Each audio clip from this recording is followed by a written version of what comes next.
Fica ligado. Então vamos para a segunda etapa da aula. O pessoal repara que sempre quando mudo o quadro ou no início das aulas eu fico um tempinho abaixado.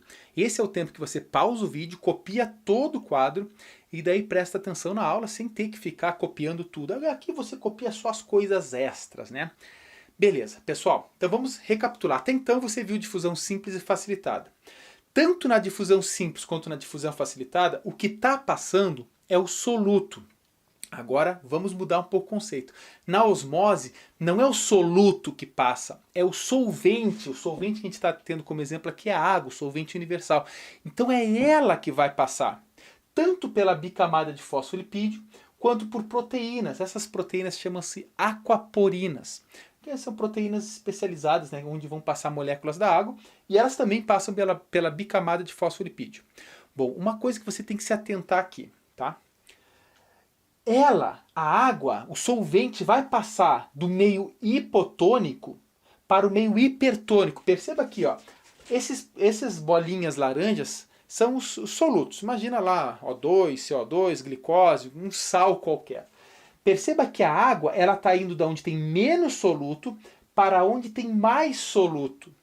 Por isso que a gente fala que neste caso ela está passando do meio hipotônico para o meio hipertônico. Repara que aqui fora tem muito mais soluto, então é o meio hipertônico. E aqui tem menos soluto, então é o meio hipotônico. Tranquilo, isso a gente já tinha discutido no início da aula. Então vamos lá, vamos entender o que você precisa saber da osmose. Primeiro, quem passa não é o soluto, e sim o solvente. Isso, gente, é muito importante, porque se você colocar que é o soluto, você está falando de difusão, o que é completamente contrário neste caso. Tá? Então é água. Outra característica importante, passa por uma membrana semipermeável. Perceba que eu não coloquei aqui nem por proteínas, nem pela bicamada de fosfolipídio, porque ela está passando pelos dois, tanto por proteínas quanto por fosfolipídios, pela bicamada de fosfolipídio. Então a gente pode considerar que a água ela passa por uma membrana semipermeável. Essa membrana nem necessariamente é uma membrana plasmática. É uma membrana, uma divisória que tem entre duas soluções. Tranquilo? E outra característica, como eu disse para vocês, ela vai passar do meio hipotônico para o meio hipertônico. Gente, imagina só. Tá? A água ela vai tender a fazer o equilíbrio. Então se tem muito sal lá e pouco sal aqui, o que a água vai fazer? A água vai para esse lado para ter um equilíbrio. Isso é muito importante. Vamos para o primeiro exemplo. Por que a pressão alta, imagina só, tô com pressão alta e o médico falou para eu comer pouco sal, porque se eu comer muito sal, a pressão sobe. Olha só, se você ingerir um alimento que tenha muito sal, o teu sangue vai ficar com muito sódio, muito sal. Imagina só, tem muito sal no teu sangue diluído. Se tem muito sal, esse sal que está lá, ele vai tornar o teu sangue hipertônico em comparação aos tecidos que estão na volta. Ora, se o teu sal está se o teu sangue está hipertônico, o que vai acontecer com a água que está nos tecidos? Vão sair dos tecidos para fazer essa compensação no teu sangue. Ora, se a água está indo para o teu sangue, que está cheio de sal, está hipertônico, nesse sentido, o teu sangue vai ficar mais volumoso, porque está com mais água. Se ele está mais volumoso, teu coração vai ter que fazer mais força para bombear. Se o teu coração faz mais força, a tua pressão arterial sobe. Por isso que uma das medidas para evitar a pressão alta é diminuir a ingestão de sal. É simples.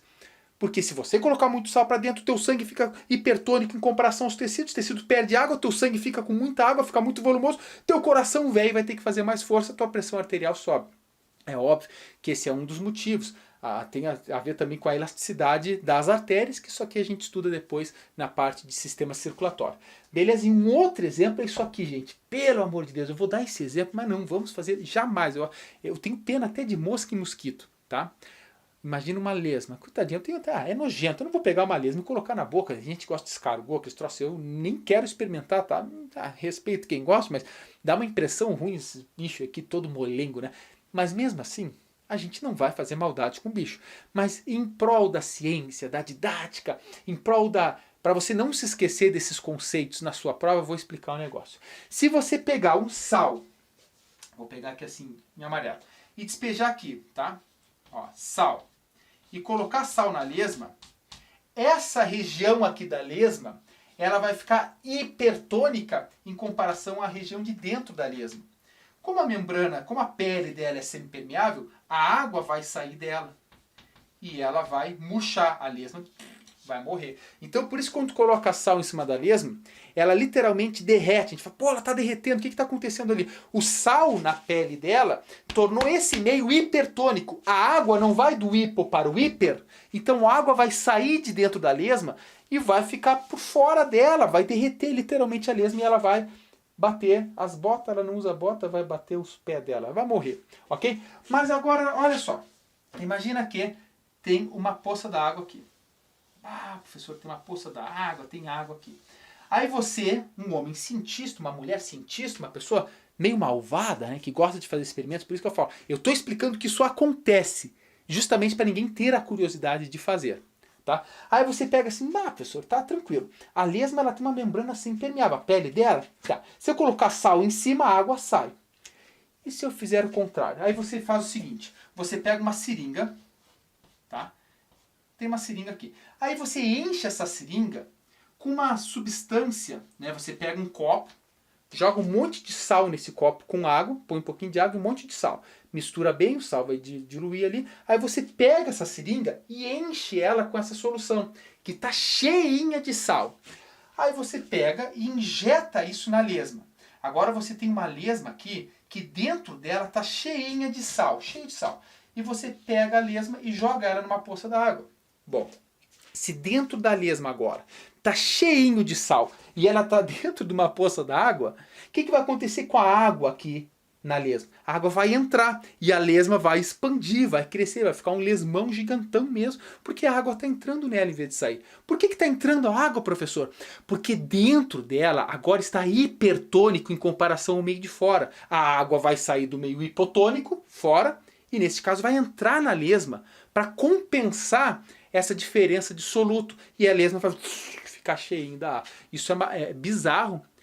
Eu nunca fiz, mas teoricamente isso acontece, tá? Não, pelo amor de Deus, não façam isso em casa. Entenderam? Tranquilo, gente? Ah, beleza. Agora vamos explicar duas coisas que pode cair nos vestibulares. Muito importante para você. A primeira é osmose em uma célula animal. Tá? Osmose numa célula animal e outra osmose na célula vegetal. O mecanismo é basicamente o mesmo. A diferença está que a célula animal tem uma estrutura chamada de parede celular e por isso que aqui a característica muda um pouquinho. Mas o conceito é o mesmo. Vamos lá. Imagina que você pegou uma célula animal, imagina uma hemácia tua, tira uma hemácia tua e joga ela num pote no qual a solução do pote está hipertônica. Se está hipertônica, o que vai acontecer com a água que está dentro da célula? Vai sair. Ela sai do meio hipotônico para o meio hipertônico. Imagina só, tu é uma célula. Se a água sai de ti, o que acontece contigo? Você murcha. Então a célula vai murchar. Se você pegar essa mesma célula e colocar no meio isotônico, imagina uma célula que está no meio isotônico. Tanto a água vai sair quanto a água vai entrar. Está em equilíbrio. Então está saindo, está entrando. Com a célula não acontece nada. Fica tudo igual. Ok? E se você pegar essa mesma célula e colocar no meio hipotônico, ou seja, dentro da célula está cheio de sal. Fora da célula não tá hipotônico, tem pouquíssimo sal. A água vai do hipotônico de fora para dentro. Se começa a entrar muita água na célula, o que vai acontecer com ela? Parece a menina da fantástica fábrica de chocolate, lá, aquela que comeu aquelas balinhas, e a balinha que dá gosto de várias refeições, chega um certo momento que ela começa a engordar na parte da sobremesa. Né? Imagina aquilo que está acontecendo na célula. Chega um ponto que não aguenta, então tua célula rompe, a tua célula estoura. Tranquilo? Então isso é o que acontece com a célula animal nos 3 tipos diferentes de meio. Agora nós vamos para a osmose numa célula vegetal. Pessoal, lembre-se, célula vegetal tem a parede celular. Na célula animal não tem parede celular. Então tem 3 casos aqui. Se você colocar ela num meio hipertônico, repara que aqui eu não desenhei o pote, porque não daria espaço, tá? Mas imagina que ela está no mesmo pote aqui agora. Você tirou essa célula e jogou a célula vegetal. O que vai acontecer? É a mesma coisa. A água, por estar no meio hipertônico, a água vai sair da célula e vai para o meio hipertônico. Ela está indo do hipo para o hiper. É sempre a mesma coisa a osmose. Se a célula está assim, ela está perdendo água, ela vai murchar, né? Ela vai murchar. E se ela murcha, ela vai ficar murchinha assim nesse ponto. Só que neste caso, ela tem a parede celular. A parede celular dá rigidez para a célula. Então a célula, ela vai murchar, mas ela vai continuar grudadinha na parede celular. E ela fica assim, ó, né, com algumas estruturas ainda ligadas na parede celular. E isso é o que a gente chama de plasmólise. É a característica quando a célula murcha, célula vegetal, mas ela continua grudada na parede celular. Bom, numa substância, num meio isotônico, nada muda. A água entra, a água sai, a célula continua intacta. É o normal, é o que tem que acontecer entre a célula e o meio entre as células de um determinado tecido. Ela tem que estar assim. Ela não pode murchar, nem pode estourar. Agora, se você pegar ela e colocar no meio hipotônico, aí você fala, pessoal, o que vai acontecer? A água vai entrar, sim, vai se entrar, a célula vai explodir, vai estourar, como aconteceu aqui. Aí está. Não. Sabe por quê? Como a água entra, a célula vai começar a se expandir, como a menina da fantástica fábrica de chocolate. Mas vai chegar um ponto que a parede celular fala, opa, daqui tu não pode expandir mais. E ela fica túrgida, literalmente. E a parede celular faz assim, ó. Tá? E impede que a célula morra. Então, célula animal, ela estoura, ela morre, a célula já era.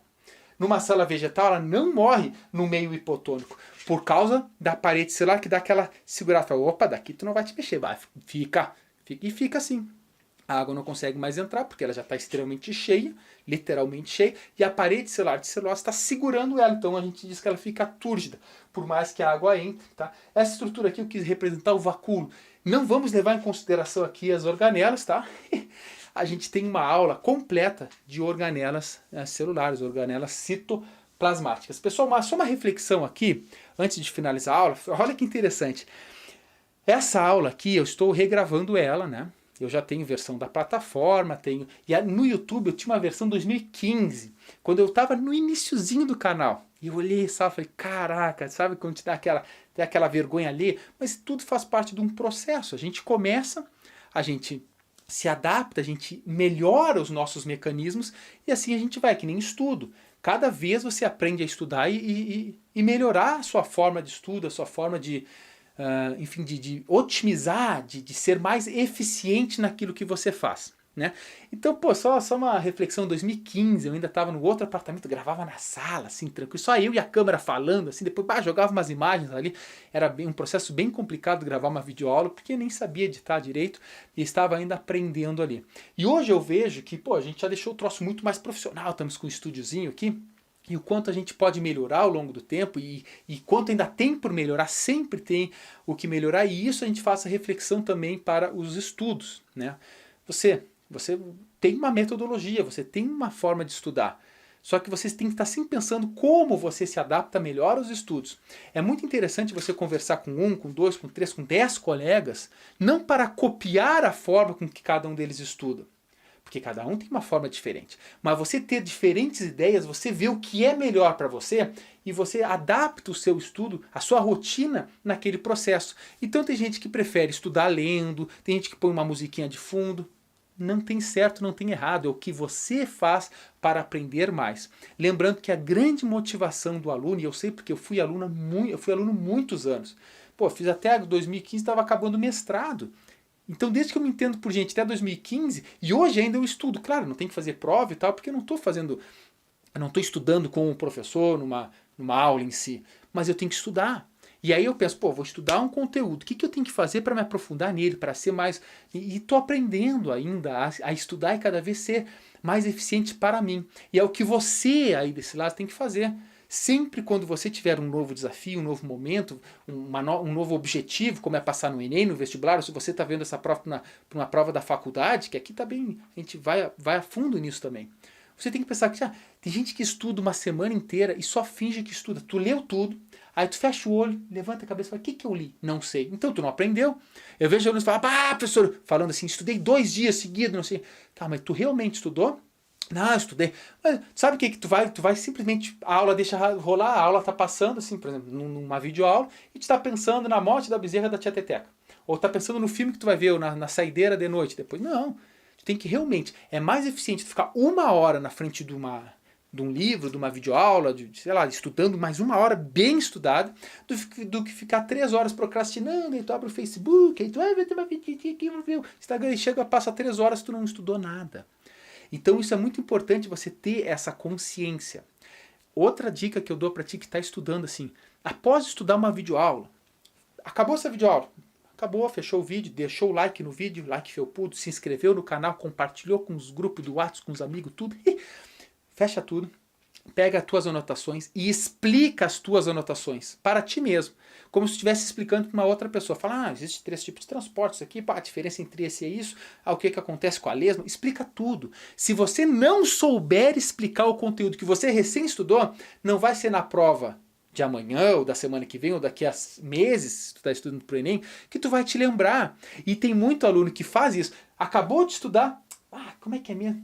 Não importa, mas na hora da prova eu vou me lembrar. Claro que tu não vai. Se tu não te lembra do negócio 1 minuto depois de estudar, não vai ser daqui a 1 ano que tu vai te lembrar. Entendeu? Essa consciência que você tem que ter, e é o que eu aprendi para mim mesmo. Então o que eu faço? Quando eu estudo, eu faço aquele grande mapa mental. Bom, estudei isso, isso e aquilo, o que eu tenho que explicar é isso. Tá, eu tô sabendo, então vamos lá. Senão não adianta. Né? É isso que eu te dou de dica. Então, gurizada, um grande beijo, um grande abraço, tudo de bom pra ti, sucesso, força, foco, fé, que tudo vai dar certo. Grande abraço, tchau, tchau.